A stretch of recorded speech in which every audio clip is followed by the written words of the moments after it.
Viral di media sosial, res terkuat di bumi alias emak-emak menggelitik polisi yang sedang berjaga saat demo di depan gedung Merah Putih KPK Jalan Kuningan, Persada Kaf 4 Setiabudi, Jakarta Selatan. Aksinya pun langsung menjadi sorotan dan membuat warganet ikut terhibur. Rekamannya juga diunggah akun TikTok @prodien pada Jumat 28 Februari 2025. Selain itu, yang menarik perhatian juga datang dari emak-emak lainnya. Dengan pengeras suara, emak-emak itu dengan lantang menegaskan alasan orang terkorup di dunia dilindungi.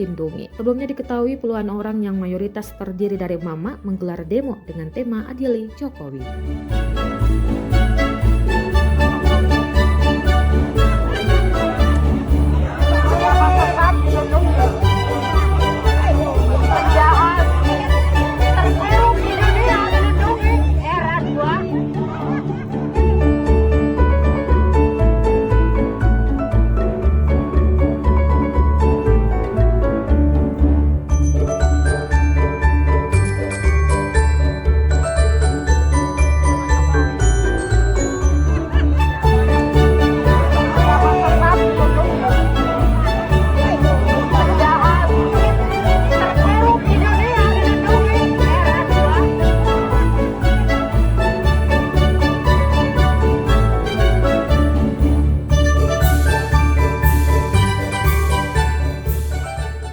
Download Tribun X sekarang, menghadirkan lokal menjadi Indonesia.